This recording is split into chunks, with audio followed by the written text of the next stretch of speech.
Dad Life presents live discussions on Star Wars Andor. So sit back, relax, and enjoy the show.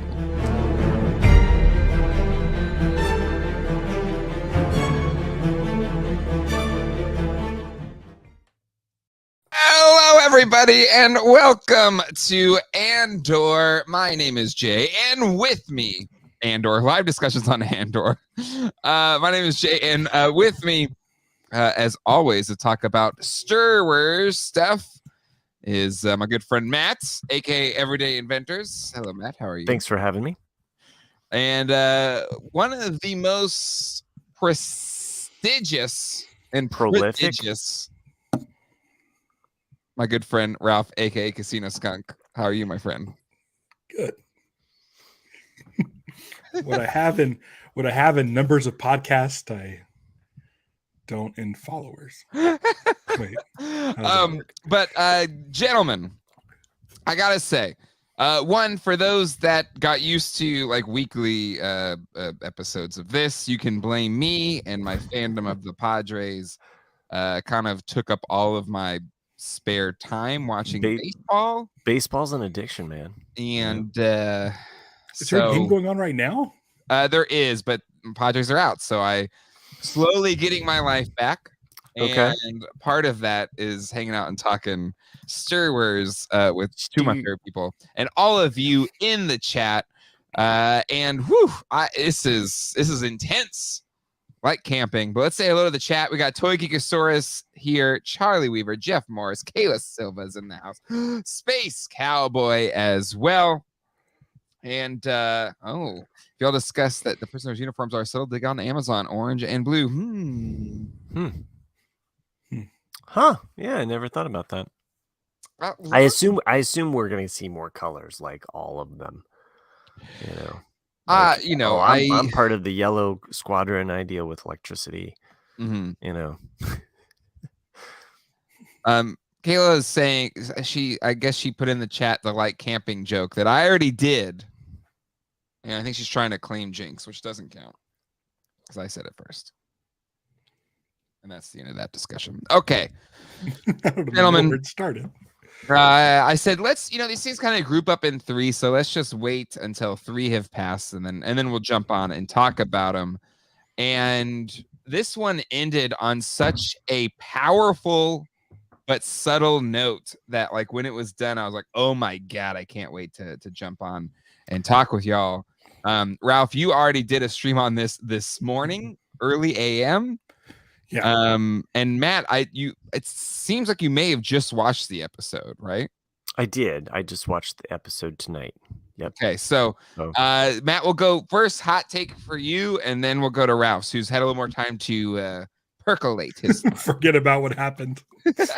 Well, I was expecting the story to wrap up, like the prison break was going to happen in this one, but no, that's not how it didn't go the way that I thought, which has been the case for this show, as well as building up other characters that we meet along the way. So I'm fine with that because I assume that we're going to get more out of some of these characters throughout this prison arc.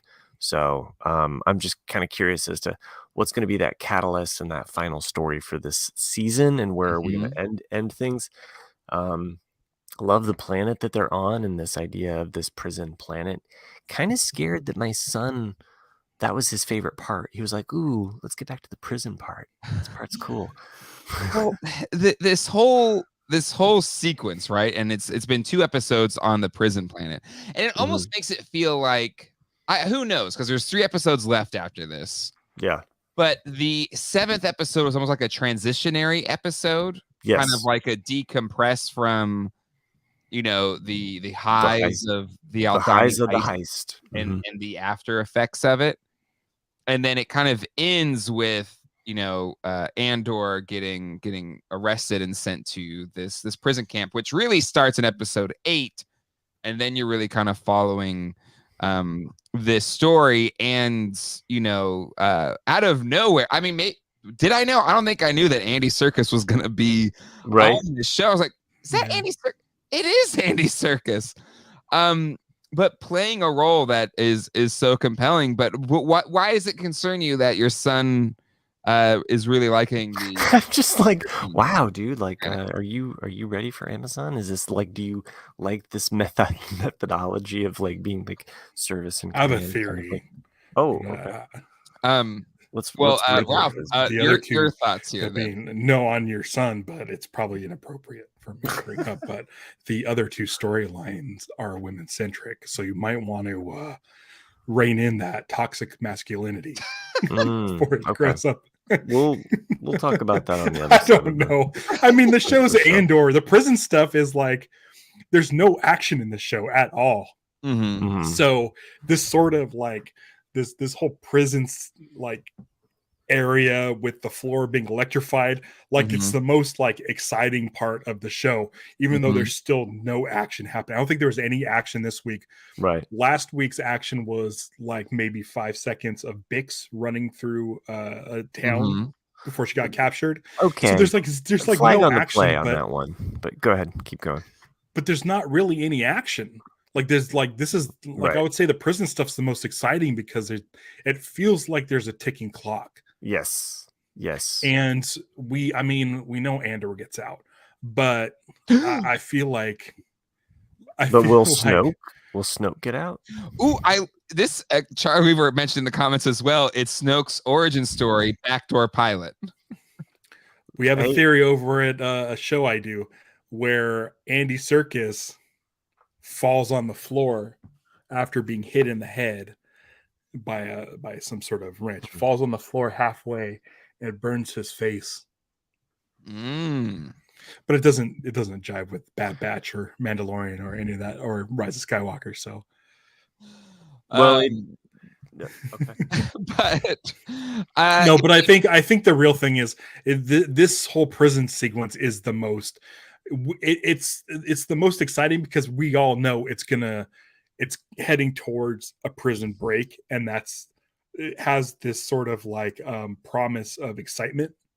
Whereas Dedra is looking for Andor, we as the audience already know, so that storyline isn't as exciting. And then Mon Mothma is, it's all talk. So I can see why this would be the one that he likes the most, because it feels like there's the most danger involved. It is, but I find all the storylines really compelling, and there's an intensity to them because the stakes are so high, and it kind of refreshed my memory of we've talked about it on this channel before, but Blank Check with Griffin and David, they just did a episode on The Shining, which on the after show, people were kind of dunking on The Shining, and I was like, I love The Shining. But anyways, all that to say, I was one of them.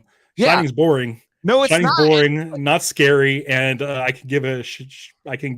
Sorry, you mentioned after show. I got in them. Shining's not that great, guys.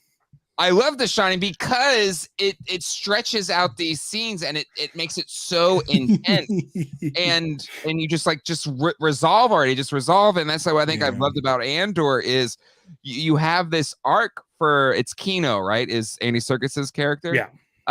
You have this arc where episode 8. He is like, I only have 200 some odd days left. We're gonna stay the course, etc., etc.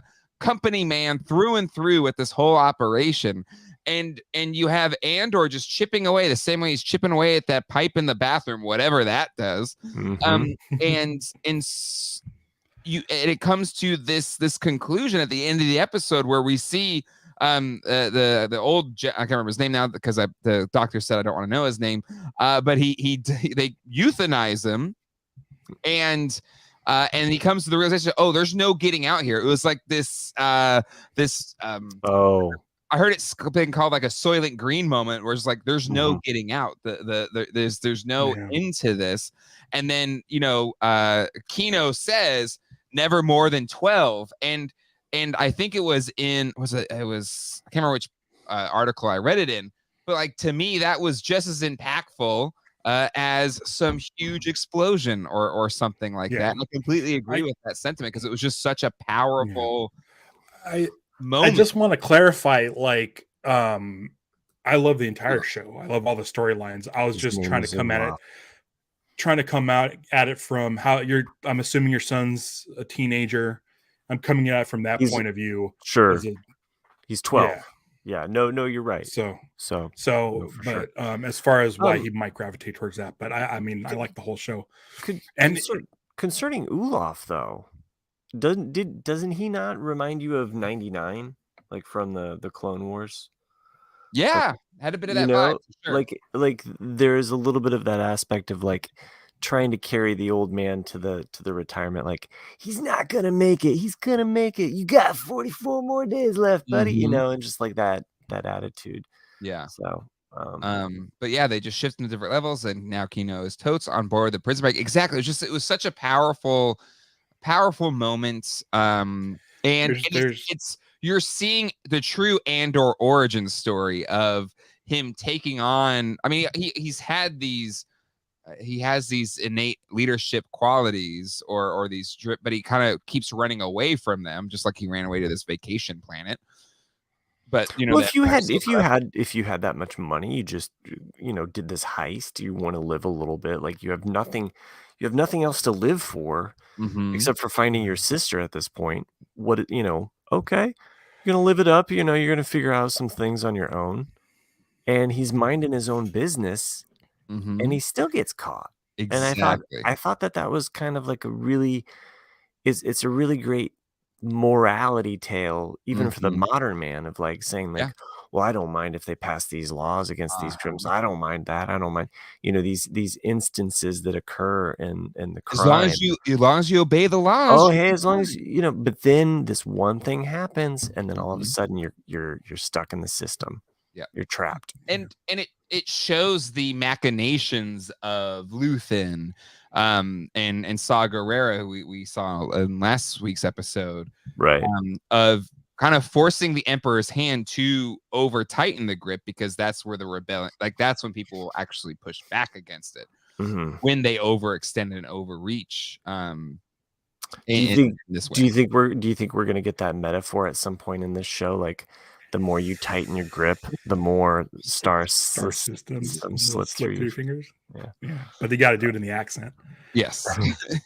Okay, so here's the thing: is that you have Andy Serkis, who's like 100% company man, working on this facility, essentially volunteering, doing the best he can possibly do, making sure everything's in order, making sure people don't talk because they might be listening, so he doesn't fully understand what he's, the full capacity of his workplace, and he sees that they don't care. Yeah, the higher ups don't care.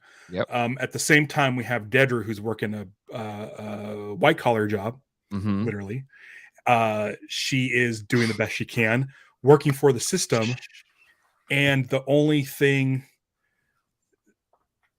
that gets her to almost do a half smile, and I don't think she smiled because she was in public, was when Cyril thanked her.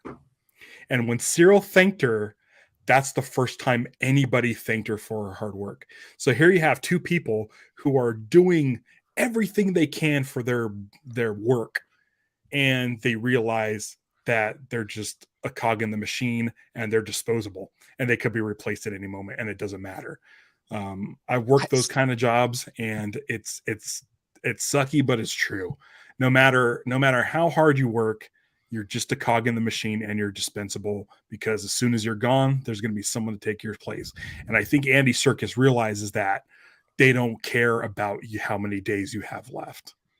Right. Well, it's all in all, it's just another brick in the wall. And I see that for Kino's, but I had a different read on Dedra's, where this was the episode where the mask was revealed, and it was in this torture scene for me. Just like, oh no, she enjoys being evil. Like, there was, I saw a smile when she was torturing Bix. Like, there was this sense of just enjoyment that she was getting out of it. Even when she was like, even if I told you the truth, you would torture me. And I was like, yeah. And she didn't have to stay to watch this person be tortured, but she did and watched it. And just this just absolute cruelty of not a Sith Lord, not an emperor, just bureaucratic workers for this empire, talking casually about hanging somebody just to set an example. It's like, I think we should hang them. I gotta show an example, show our authority. Or like a dude, though. Some rando. Annihilating an entire sentient race of people, and the thing you get out of it is that you can use the screams of the dying children. Oh my gosh, that was so horrible. Right? Yeah. But then the guy that's saying that is like laughing as he's describing it. And so to me, like the Dedra storyline, as well as just a lot of what we saw out of the empirical underling, was just how humans, like, and you see it in history, like with the Nazis, how humans can just be absolute, like lean into the evil. It's not just the crazy, sycophants, it's the underlings as well. And it's not, I think that's what makes this so terrifying. Right. But I think she's put in this system that kind of makes her an asshole. Sorry for the language, but we're on Geek Dad Life 2. No one's listening. They are, but I know. Well, nobody like YouTube. They're not listening. But the thing is, it's like, I feel like she's getting forced into this. Like, she's not the one that has the screaming kid tapes. She's not the one saying hang them. She's using it, but she's surrounded. Yeah. She's surrounded by these type of people. But as soon as she was just like, Cyril check out my beats. Yes, it's my beats by Scray. Listen, as soon as Cyril says thank you to her, her demeanor changes. And I think that's because that's the first time in however long she's been doing this, the first time that anybody showed any sort of human, free thinking, sort of emotion towards her. See, to me, I saw that at like this whole Cyril, Dedra thing, as they just have this weird sycophantic kind of appreciation of each other. Like, it was this weird thing where it was almost like titillation of each other. Oh, for sure. Right. And that was my read more of like, oh, finally somebody's appreciating, like, she's doing fine. Like, she's holding her own. Like, she's basically vanquished the a-hole that was holding her back. Like, right. She's holding court now. Like, she's in power, and she's executing it in her will. And there's just Cyril's storyline to me just hasn't presented itself, or it hasn't unfolded in a way that it makes sense yet. Like, and we've talked about this before. Which way is Cyril leaning? Is he gonna be in the end for Andor, or is he just gonna lean into the Empire? I still don't know. It's just a weird thing. I don't know. I think I got Matt. What you have a thought here? I think he's drunk on power. I think he definitely, these last episodes shows him to be the bootlicker. It shows him to be like the slimy, like he just wants, to be recognized and like to be. Oh, Ralph, you're out. You think he still can go? You think he can still go rebel? And then we'll have Ralph counterpoint. Go ahead. I don't know if I have much more to say other than the fact that I feel like he's wormy enough that he wants power, and he wants attention, and he wants authority, and he's not going to get that, and especially he's got, because of his mom issues, because it totally comes from this like ability to show that he's made it this far. So he's always going to go for a higher power, and that's not going to come through the rebellion. Yeah. So. Viper Scout, I agree here. I don't think she is or should be redeemable, because and to me, it's just like it goes back to what Scott D says here. The concept of using tortured, dying creatures, basically annihilating a race of people. Oh, it's horrible. And the kids, it's not even the adults. They use the kids' dying voices. And she's like, hey, my buddy, this guy over here, he's going to use some stuff that's going to F you up. Don't listen too long because you could die. Like, she was enjoying it. There's nothing redeemable about Dedra now. She has unveiled herself as true evil. But go ahead, Ralph. counterpoint. No, sure. That's what this show's about is black and white characters that can only be one thing, like the rest of goddamn Star Wars. You guys are right. That's right. Those guys are bad guys because they wear Imperial outfits. Listen, I'm telling you this right now. Actions. She wasn't laughing the whole time. She's doing her job. This is what is mandated from her job. And I honestly believe, like both her and Cyril are only doing this stuff because that's how they were told to do it. I think Cyril coming out into the open, waiting for her, stalking her, is because he's so GD awkward because he knows no human sort of anything. He's completely guided by his mom's BS ways. He's completely guided by the security on Ferrick's BS ways. He does everything by the book, yet he keeps failing. Because for some reason they don't want it to be done the correct way. He's doing it the correct way. He gets a promotion, not necessarily directly from her, but he gets a promotion. He did that on his own, and he did it by not following the rules. I think he's learning to become more human and less of an Imperial jobber. And I think he's gonna get to Dedra. We need to see her be crappy so that they can turn. These two are going to run off and get married. And it's not black and white. We're not going to end this with married, sure, but we're not going to end up. These guys are going to, I guarantee you, by the end of all this, these guys are going to end up, and it's not going to be a Ben Solo thing. God damn it. Sorry.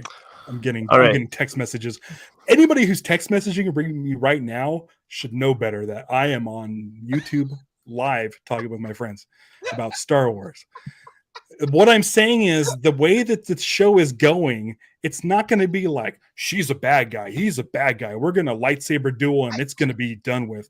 And I don't think it's going to be a redemption story like Ben Solo or like Anakin throwing the Emperor. It's going to be their redemption is learning what they do is bad and having regret. Okay. I mean, she's obviously there's a reason. No, I think it's the show that she can come back from this. I don't know. Listen, I understand what you're saying, Ralph. I'm not saying it's like it's black and white. To me, it's showing, and I think Scott D actually made a good point here. I pressed it a little bit, about to press it again. It's more about people buying into a fascist system that is slowly destroying everything because, like, again, there's always been this World War II allegorical undercurrent to Star Wars, right? Like, it has been more black and white. Like, you know, the Hitler wasn't as, you know, over the top as the Emperor or you heard it right here first. He approved him. Yep, that's right. But Jay, Geek Dad Life, local podcaster, agrees with Hitler. Not that bad. What I'm saying is to me what this is showing is how just the normal bureaucratic people in Germany and during World War II or whatever, you know, did horrific things. And to me, that's what this is showing. It's not necessarily it's black and white and Deidre's, you know, she has to have some type of arc or whatever. I think it's just showing how the side effects of this, right? And but I do like that Cyril did something clearly that he shouldn't have done, which is approach her over there, and that's the first thing we've seen him do, like not by the book. Is meet her in the middle of a public street, and she even said, "What are you doing here?" But it shows me, oh, you don't have to do that. Now Jay's gone. Wait a second. Who wrote that? I did. You did, yeah. But I like this sort of, it's sort of a turn for him, and I think that display of public affection, as much as it could be, kind of got to her. Because when she got back to the place, when she got back to her office, she wanted to get her assistant out as fast as she could, because I think when the doors closed, she wanted to like exhale and have a nice happy moment of someone that thanked her for her thankless job. I feel like working for a major company, working for a major company, you try to do what's best. I'm trying not and to you get work your crude. ass off. You work your ass off, and then you realize, why am I doing this? Who am I doing this for? Because they don't appreciate it. Yeah. No, I totally understand what you're saying, Ralph. I just I think Dedra's gonna quiet quit. Did she have a laugh? Quitting? She's not gonna quiet quit. She likes what she's doing. She is gaining power. You're making it sound like she was like twirling her mustache while this dude was dropping the beats on Bix. Just because you like Biggs doesn't mean that. No, it's not. I did not like the torture of Bix. Like that whole part was just very. I didn't like her acting of being tortured. Okay, well, it wasn't the whole thing. I didn't like how she got captured. She was running in one scene, and then all of a sudden it's like, now we got you. I was like, what? I thought she was Space Cowboy. Her boss is giving her piles of recognition. Like she isn't a underling. She is middle management. Like there's nothing that she's not a cog in the machine. Like I would agree that Cyril is a cog in the machine, right?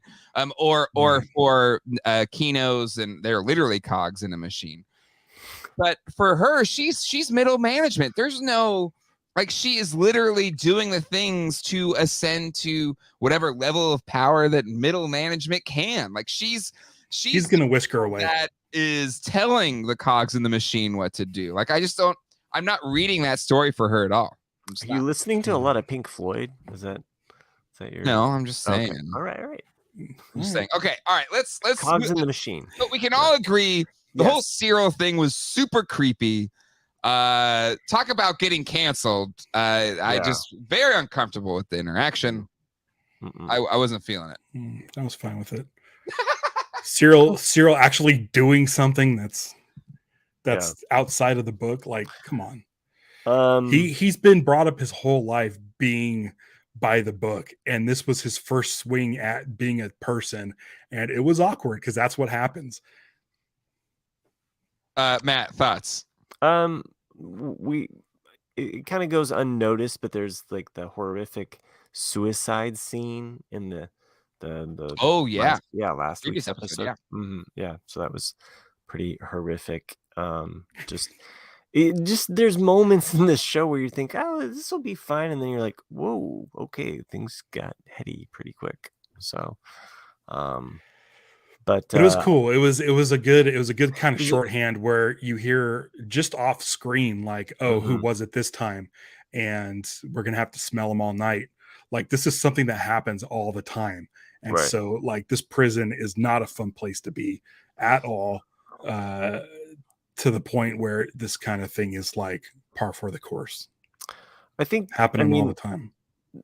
I think once the prison break happens, and maybe it's going to happen without us seeing a lot of buildup to it, perhaps, maybe. I don't know. I don't know how they deliver it, but I feel like as we look back, all of the puzzle pieces have been laid out, and all these, for sure. Like there's definitely just a lot of nods or like clues as we've been watching these episodes unfold. So no, I agree. There's two puzzle pieces that are going to fit together. Yeah, and that's Cyril and Dedra's. Oh, they are. They're going to fit together, but it's not some type of. They're going to be Dwight and Angela. That's what they're going to be. Is Dwight and Angela? Sure. Not. I know Jan. I mentioned only because she definitely has more authority over him. So. Can I say something? Can I say something a little off topic? Sure. Charlie Weaver and Nick Dillinger, both in the chat, joined my Patreon page last night. And I thank them totally. And they were both there for live action Star Wars this morning. And I'm wondering, just out of curiosity, if they could shout it out in the chat. My energy level at 7:30 in the morning, as opposed to 6:30 at night. Like they're definitely different. But I definitely just had a Mountain Dew before we started. You're riding like the sour, dew, man. You're riding the dew. It tastes like sour gummy worms. It's voodoo mystery flavor. Oh yeah. So I'm totally amped up on They do Mountain it Dew. slightly different, right? I think this morning I was drinking a smoothie while doing the show. So yeah, I'm a little I'm amped up. doing a I like bullet. Star. I do. Can I tell you guys? I love this show, and It's so good. I told James. I said I think I like it more than Solo, as far as like Disney era stuff goes. Like That's I still have to. I'm assuming they're going to stick the landing on this season because they haven't had a single misstep. True. So if for some reason they just kind of S the bed on these last 3 episodes, which I don't think they'll do, yeah, this is raising high in my ranks of Star Wars stuff. And you know what? It feels like I know we mentioned in the first 3 episodes that the cliffhangers were they weren't really cliffhangers. They just kind of ended, and they should have been like a movie and stuff. Sure. But man alive, like this is like a perfect series. It doesn't feel like Obi-Wan, which was a movie chopped up into a series. Like this feels like this was always intended to be a series, and not like a not like a Mandalorian, which is like single episode. What do you call that? Procedural. Yeah. So like this series is just like all the character development. All these characters are great.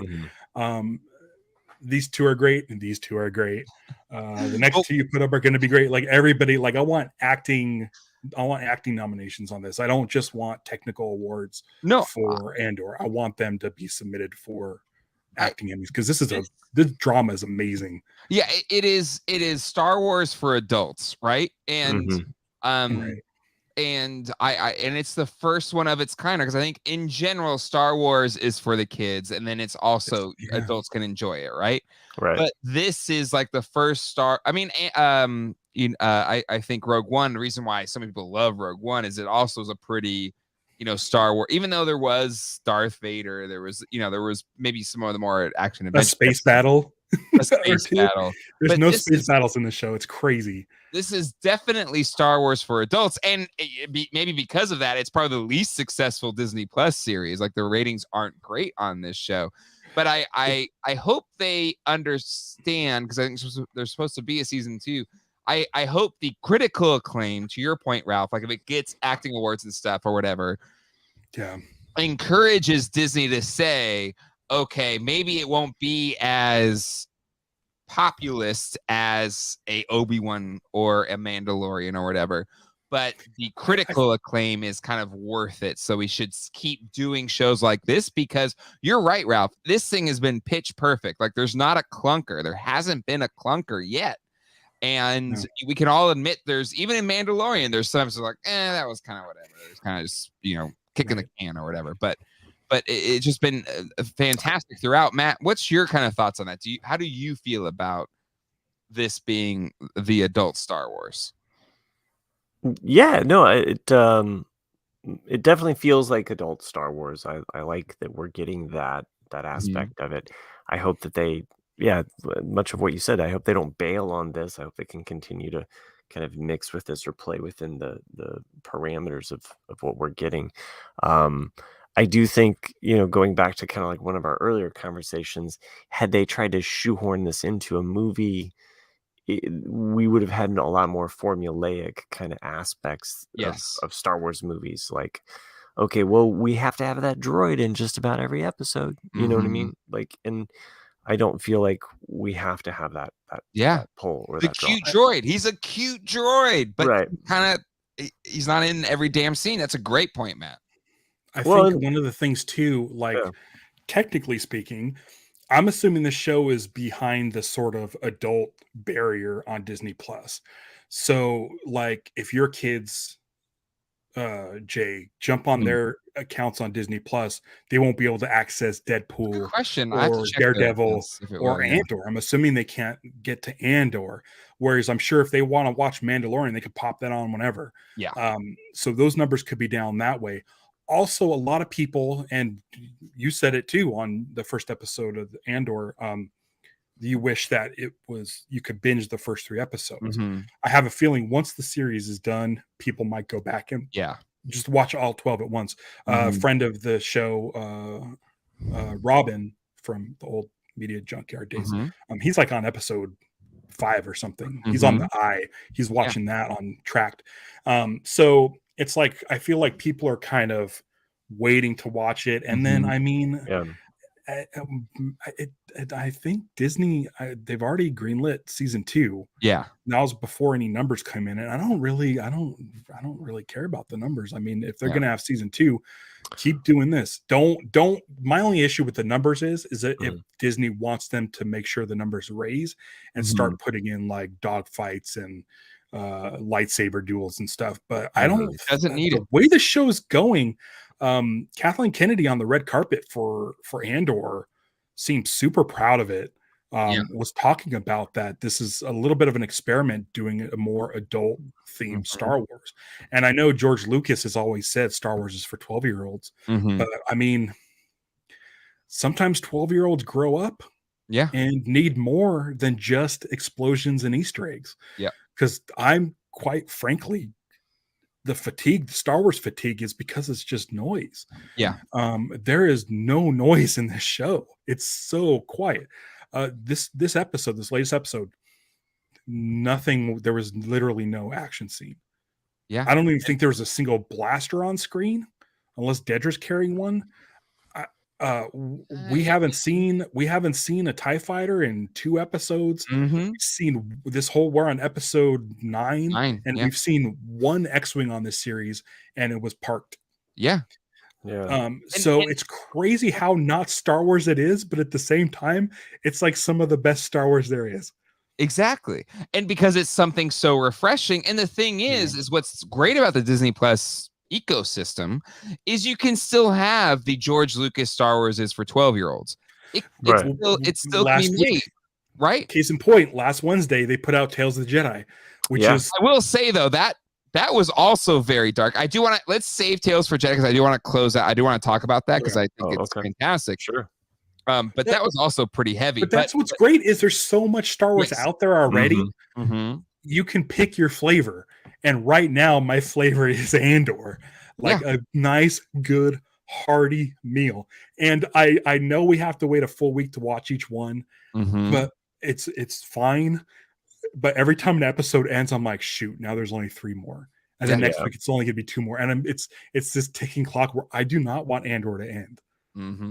Yeah. This is probably the first Disney Plus series where I was like, I wish it was like old school TV where it was like 21 episodes a season. I was dreading covering a Star Wars show for 12 weeks. Yeah. But I got to tell you, man, today I got up at 5:30, boom, pumped, ready to go to watch Andor. So it's just been like, man, I mean, I'm an adult and I forgot that I like adult things too. Right. I don't mind adult stuff in my Star Wars. I'm an adult. This feels good. Matt, your thoughts. Go ahead. I always feel like you call on me when I don't have a thought in my head. Oh, you're giving like little, like you're gonna say something. So once Raph was done, I wanted to give you the No, I I don't know. There's a lot of thoughts there, I guess.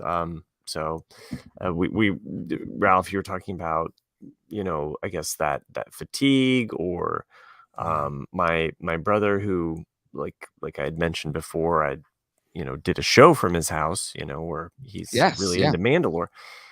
He was waiting till the show was kind of fully out to just kind of binge it, but then he just jumped in. And it was one of those things that he's so bummed now that he has to wait a week. He's like, oh man, like he's like, I should have waited, like, because he fell in love with it, and he really thought, why am I gonna like this show about a character that I could care less about? I hear that a lot, and the way they've really kind of made a robust cast around. There's moments where my daughter will root for Deidre, and she's like, I don't know why I'm rooting for her, but I'm just glad that she's winning. Yeah. And it's a weird thing, to feel as you're watching these characters. Because regardless of what you think their personal beliefs are, and regardless of what you think how they're treated or whatever, every single one of these characters started in a place where they were at a disadvantage. Dedra is trying to overcome that in her thing. Yeah. Cyril, is trying to do that. Andor is trying to do that. Mon Mothma Cyril's mom is just getting kicked around. Cyril's mom. I said this earlier. I'm going to say it again. They spend a lot of time at that breakfast table. And I'm hoping that Cyril pulls a little Han on Greedo action under that table. And just freaking obliterates her. And I hope she's sitting on Mon Mothma on Perrin's lap when it happens. Because that guy needs to get shot under a table too. Okay. All these people need to get shot under tables. They're bad influences. Okay. And the only reason these people are a-holes is because they're the way. Here's where my thought went with it is that once this show is done, I want a montage, like 70s, 80s, kind of sitcom version of Cyril's mom. That's just all shots of her, thank you for being a friend kind of shit. Oh, sorry. But you see what I'm saying though, like just with Cyril's mom, that's all I want is just, these sitcom kind of moment montages. So I dig her. Okay. So, I just want her to get a thermal detonator. She's weird. We got a little sidetrack, which is fine, but let's go back to the show. Mon Mothma's arc in these 3 episodes. We all called this scene happening. I didn't. I was like, oh, okay, that makes sense. It did. Because the hair color. The scene with the scene at the dinner table where what's his name? Perrin is like, how come you haven't found a guy yet? Like it's so like knowing her and who her character is and just being like, God, really good. What a complete a-hole. Yeah. Oh, absolutely. But she was able to get. She was able to. Oh, that's why I love that she held her own. I love that Mon, obviously knew about, her life and what she's doing, and kind of just gave that nice kind of wry smile. And it's just kind of like, oh, this makes sense. Because I even think Cinta said like, oh, I'm not a rich girl just trying to. Yeah, there's that, and then there's the episode in which we see her in her Coruscant, like version, and so they didn't fully kind of reveal it. It was kind of like just baby steps, and then it's just like bam, and you're like, oh, okay, this makes sense, this works. So I love the connection.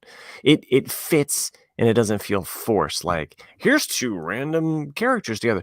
Yeah, Darth Vader made C-3PO. Yeah. Sorry. I know that's canon and Lucas, but still, it's kind of weird. But I just, in these episodes, Mon Mothma, like one who is I don't want to say a tragic figure, like in the history of Star Wars, right? Like she led the rebellion. She was the first chancellor post the fall of the Empire, but her desire to kind of she was right. I think she was historically. Is that book stuff? I'm pretty sure she was the first chancellor, and of the Senate, the New Republic or whatever.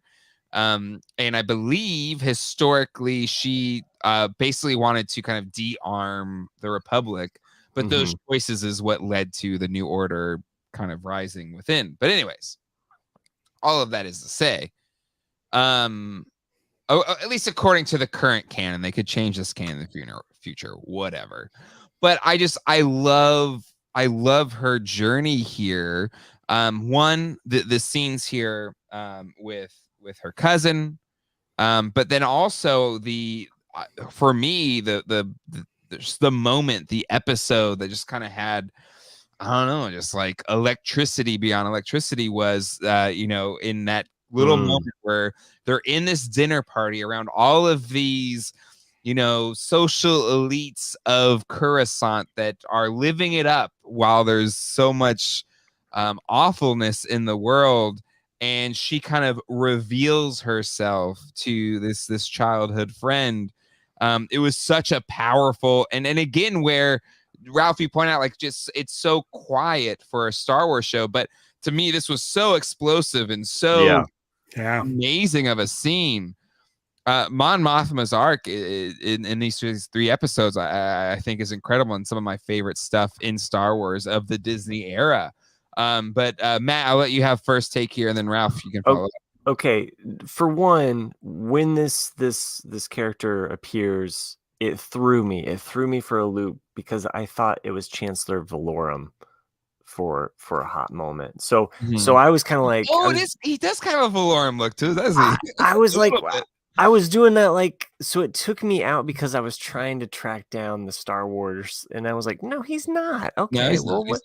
and then I was like, well, so then I was kind of like lost for a second, and I was like, okay, but I did like the revealing, the subtle like opening of like, hey, and that kind of turning to an old friend, and who else does she have to go to? I mean, we saw further demise in this last episode of her ability in the Senate to do anything, so but yeah, no, it's her character is, even though she's not with Andor the whole time, she feels like this is just as much her story.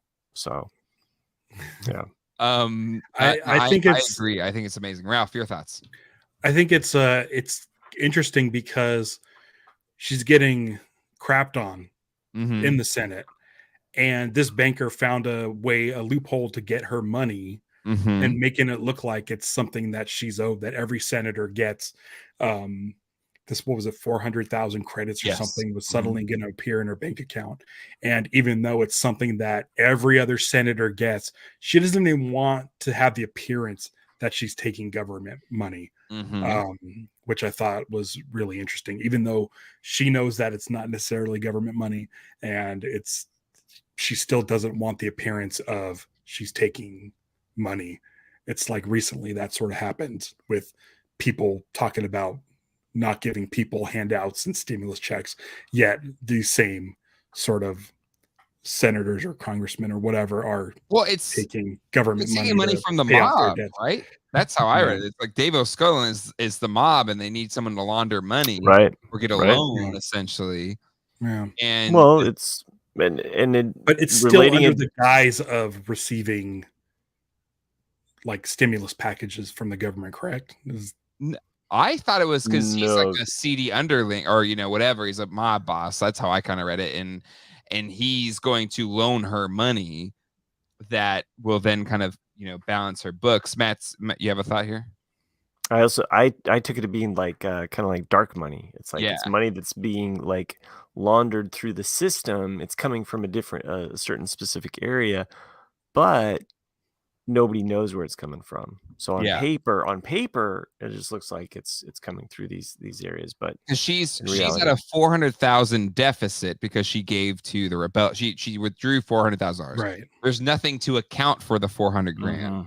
So he's come up this way, like, okay, well, you can get a loan from this seedy character.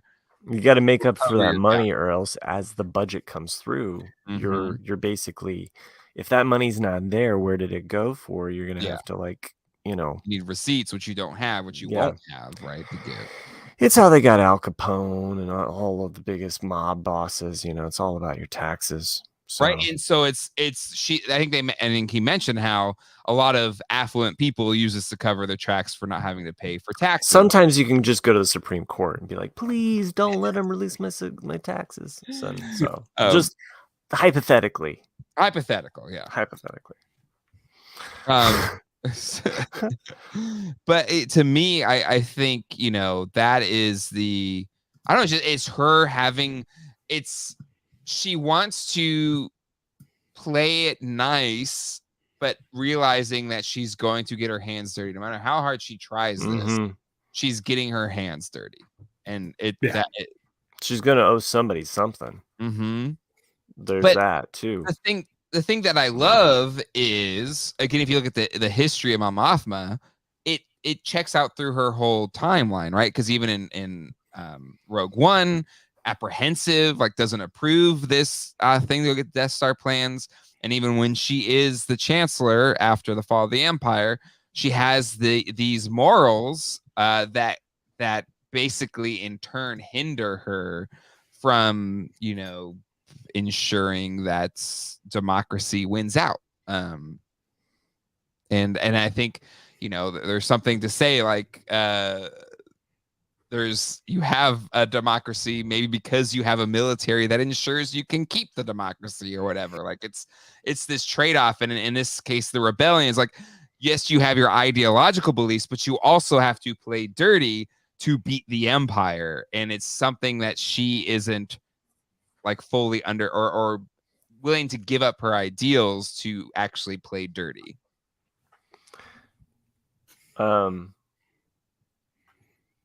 Yeah, I'll be interested. Yeah, it'll be interesting to see how it plays out.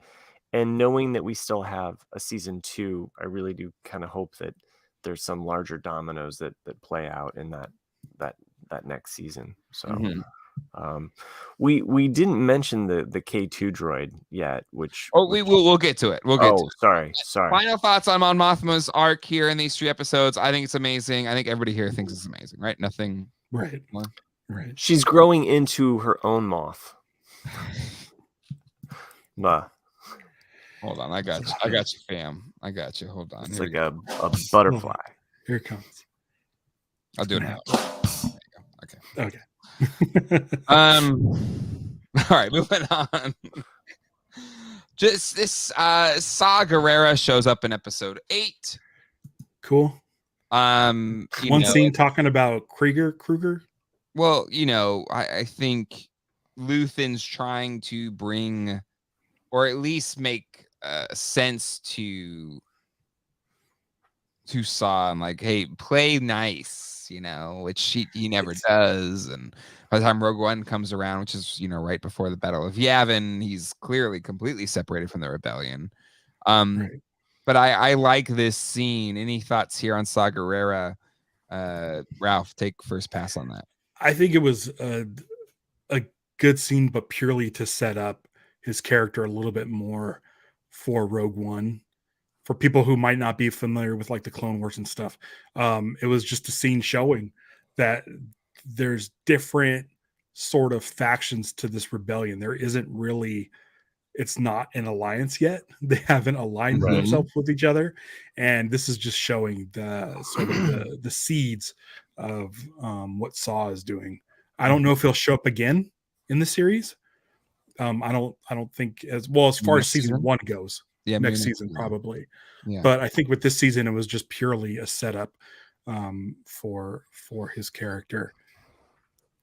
I would like at least, I mean, I don't know how they would fit his story back into this season, but it would be nice to see the 2 philosophies of Mon Mothma and Saw Gerrera come to head. They are the polar opposites of each other. Right. That's a great point. Mm-hmm. Yeah, because we never got them together in Rogue One. Mm-mm. Yeah, and it's only hinted at in Rebels, so it really it feels like a moment or a symbolic even moment to have these 2 face off on something. So. Yeah. And Saw really also kind of represents this other side of Luthen, which is chaotic justice, you know, like at all costs, you know. So and his character and perhaps even what lies ahead for Luthen. So love that. Because you're right, Luthen's kind of straddling both worlds. Like but being politically savvy, but also understanding the ruthlessness that needs to be. We've literally seen him dress the part. Right? Again, just flipping between them. And then, he says there's never been a weapon that hasn't been built to not be used. And he's like, he wants to come in like a jackhammer, but do it undercover. Where Saw Gerrera is just like, I'm out in the open. Yeah.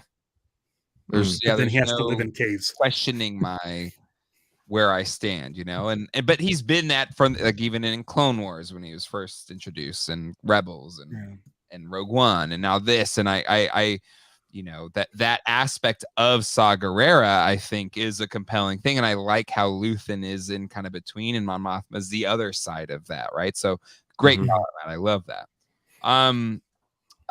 Gotta talk about old Marva. And fighting for the rebellion. And again, I know Ralph thinks Deidre is a redemption waiting to happen. But again, Deidre's like, I want to leave her as bait. We could kill her, sure, but let's just leave her as bait to get Andor back. But she's not like holding her captive. She just has eyes on her house. She's not mustache twirling on a train tracks. We'll put her out on these train tracks and then wait for Andor to show up. She's at home living her life, being sick from trying to like sneak around the hotel at night. But she's not hurting anyone. She's just wanting to blow up stormtroopers. Look at her. She's just so sweet. But I loved the scene between her and Andor in episode 7. So powerful. Absolutely. Yeah. It's like, I love you. I know why you're leaving, but I can't. And it was just it showed where Andor wasn't ready to understand what she was saying, and he has to basically get arrested for nothing, go to prison, to get to where Marva already is. And I thought it was absolutely I don't have a lot of emotional moments with Star Wars, and that to me, and those, kudos to the actors and that, and what they did to pull off that scene, or maybe it just resonated with me on a certain level, but that aspect of letting go and someone saying like, look, I can't follow where you're going, and you can't come here, so you need to go on and do these things. It just it was powerful, and it was very sweet. So yeah. I agree. And there's the irony as well, of Andor's rebel mission inspiring Marva to stay behind and put herself in danger. Absolutely. But that's like, and it's showing Andor as well, this action is inspiring the rebellion, and he doesn't want anything to do with it, right? And he goes into the prison cell in episode 8, and they're like, oh, did you hear about this? And he was just like, what? I don't know what you're talking about. Like, and his actions have these ramifications that play throughout all of the episodes post the Eye. And I think it's incredible. All right, and then let's close out our K9 unit. And if this was the Lucas Star Wars is for 12-year-olds, this is when we would have had the introduction of K2SO, and there would have been something where he deactivates him and turns him into the one we all know and love, the Alan Tudyk's voice character. But this ain't for the kids. No, this robot was going to kill him. He didn't quite understand what the stormtrooper was saying, or the shore trooper was saying. But Matt, thoughts here on this K2 unit? I wish that I wasn't spoiled in the fact that I knew that he wasn't going to be a part of this season. Oh, really? Oh, okay. I mean, that's what I had heard early on, and sadly, knowing that, I was kind of like, oh, okay, he's not. This isn't how. And then I was kind of like, maybe I'm wrong. Maybe this is gonna happen. No, it's not. That's okay. It's still really cool. So, love the surprise, love the use of it, and it does set up. I mean, if even without Rogue One and knowing some of these elements, it is a story plot point to know that this entity is out there. It is very powerful, and how and why these two will eventually end up together. So Andy Silva says Liam Neeson also said there wasn't going to be true. One. That's true. That's true. That's fair. So, and I was definitely Charlie Brown to his Lucy on that. So, Ralph, your thoughts here on the introduction of the KT unit? Much like Saw, it's just to set up for Rogue One. It's not super important. It could have just been stormtroopers, but I think this was a nice place to bring it in for the most dramatic effect, because we are like at the beginning of this scene is like that sort of techno music playing, or the dance music playing. And we're on this sort of resort beach, and you expect there to be like, beach goers and stuff on the beach. But that shot of the KS unit coming up from kind of the water, almost like a Jaws or something. It made it really intimidating, and it's a nice sort of juxtaposition of what you expect from this kind of a place. And to see that not only are there shore troopers there, but they have these muscle droids. And if we don't see a KS unit again the whole series, that's fine. This is purely purely a setup, and I'm not a huge fan, you guys know it, of the cameo of the week. And I feel like this one is fits the story. Yeah, it's not just a cameo. It's yeah. It almost felt like it was gonna be a cameo, but I'm glad it wasn't. Yeah. Like, no, this is just a murderous robot. It did feel like Cancun. You're right, Andy. Cancun of Star Wars universe, absolutely. And again, Colleen and I, we did our honeymoon in Riviera Maya. It may still be bad now, but there was really bad cartel violence in Mexico at the time. And it was kind of weird. There was like troops of people with like freaking full-on AR-15 machine guns that would stroll the beaches in the morning. But again, they made sure that the resorts were fine or whatever. But there was still just that undercurrent of there's like some crazy that's kind of right off the shores, right spot. And there was this first moment of like, oh, nice. I had this moment of I love K2SO, I love Alan Tudyk, like the whole thing. And so when I saw him coming up the beach, I was like, it was almost like a Baywatch moment. Yeah, I love him. Oh, I love this guy. And then there's just very quickly, it's like, oh no, he's gonna murder Andor. Like it just very quick. Like there's that. And we know he's like, we know he's not gonna murder Andor. What? We know he's not going to murder Andor because we've seen Rogue One, but it still feels like this show is so well done that you're like, maybe he will. But that's the thing, absolutely. And he can bring him to the point of death and still know that terror. Yeah, and it was terrifying. Yeah. It was terrifying. It's absolutely terrifying. I don't know how they do it. So Andor is fantastic. We're coming up at the end of this episode, but we have not had screen memes yet. No, we have not. There's been enough time, and Kayla Silva, who works really hard to find screen memes. Ooh, okay. Because it's what Kayla does. Yeah, found some, and so I think we got some screen memes for y'all tonight. And here we go. Right. So this first one hit hard. Even though I have not spent this kind of money or don't have money to spend like this, I find it very funny that the $5,000 Star Wars hotel looks way more reminiscent of the dystopian prison in Andor than anything else in Star Wars. Wow. And it shows in the picture there, right? The hotel room and a shot, and it's very similar. That orange really carries. So I really miss these meme explanations. Sorry, that was my meme explanation there. Good meme explaining, but I agree. Listen. I'm a Disneyland fan. Sign me up. I'm down for this dystopian Star Wars. But the hotel thing, I don't. Burn my feet, Daddy. My son actually during those scenes he was like, I would take that bunk up there. Like he was already calling the cell bunks that he was like, well, you could take that one down there. Oh my god. But yeah. Never more than 12 Andor the Goosebumps. Never more than 12 is such a Andy Serkis tour de force performance. Like I feel like this is his redemption arc. Snoke got kind of like And this is Andy Serkis's chance to shine. He's doing an amazing job. There's a picture of like just arm hairs and goosebumps for those listening. Never more than 12. Hashtag Andor. So good. No.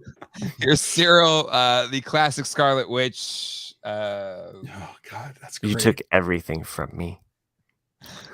I don't even know who you are. and it's Andor, and it's so perfect too. So I think Kayla says Andy Serkis is zaddy, period. He's got zaddy vibes, I gotta say. He does have zaddy vibes. Got the Peppa. Isn't zaddy vibes a bounty hunter in the Zahn trilogy?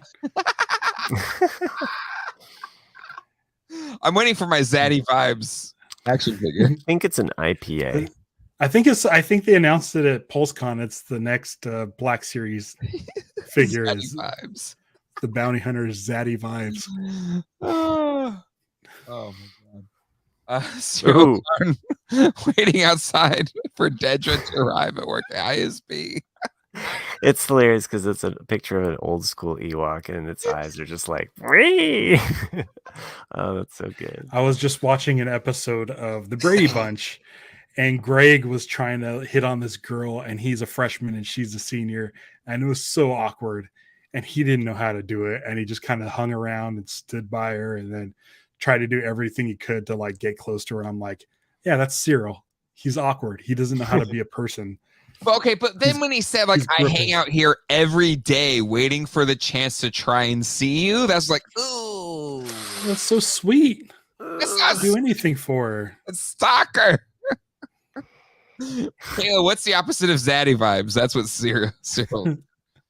Oh my god! All right, next one. Before my Mothma went, I'll have the rebels home by 8. She was your Senate calls me mommy too. Oh man, that's awesome because it's showing a picture of Mon Mothma in her power dress when she is like looking really stunning. Okay, and then I'll stop mansplaining. I'm gonna stop meansplaining. Okay. Dick Dillinger, Zaddy vibes try to capture Dash Rendar in Shadows of the Umpire. Ooh. I'm gonna be searching that later. Andy Silva. He said she gave him a reason to live. Went to 0. Nick Dillinger, bathtub water drinker in terms of Cyril. I feel like everything that Cyril said would be perfect for his wedding vows.